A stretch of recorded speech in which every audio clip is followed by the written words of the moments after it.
医师下一次可以不用鉴定吗？每一次来医院都很麻烦耶。我可以申请无障碍停车位吗？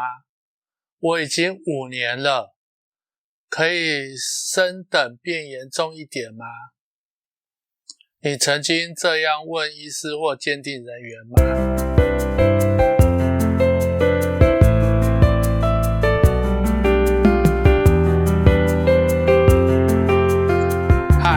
我是医务社工师安德鲁。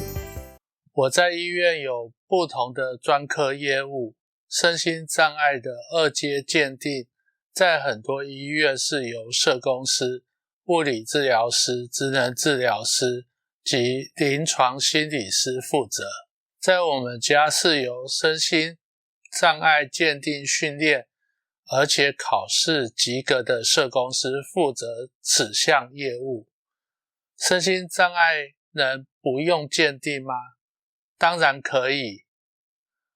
最常见的是糖尿病人，如果是血糖控制不好，可能会有糖尿病足，就是糖尿病没有控制好，造成脚部受伤，伤口愈合不佳，最后要截肢。一开始可能是脚趾，后来是腿。有些人会问，都已经这样了，为什么每几年都要来鉴定？为什么？因为血糖控制不好，要截掉的脚会越来越多，身心障碍的程度也有可能随着病情会有所不同，除非你的疾病是不会改变的，即便是罕见疾病，也会有病程的进展。像这位 YouTuber， 以前可能自己走，发病后需要助行器，目前需使用轮椅，后来病程可能面临下一个阶段，卧床的阶段，在身心障碍的等级上，就是从轻度到中度，极可能会进展到重度或者极重度。很多身心障碍的朋友不太理解，病程是会有变化的，失能的状况也会有改变，只要生命的时间够久，就有所不同的进展。所以第3个问题的答案是会的。只要你活得够久，身体状况越来越不好，就有机会。有关于身心障碍停车证明那一张卡片，会问的人大部分是有年纪的。为什么这么说呢？因为有年龄代表2件事。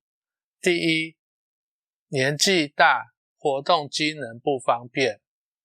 第二，过去有听过身心障碍者可以停身心障碍停车位，确实在过去身心障碍的救治年代当中，不论什么障别的人都有一张可以停身心障碍停车位的卡片，结果造成的是真正有需要的人没有办法停到合宜的车位，所以在新制的时候就限缩了身心障碍停车证发放的标准。南部某县市还特别组了一个专业团队，主要是治疗师为主，审查哪一些人需要这张停车证。大家可以想一想，身心障碍停车位数量有限，应该给有需要轮椅使用的人，不是吗？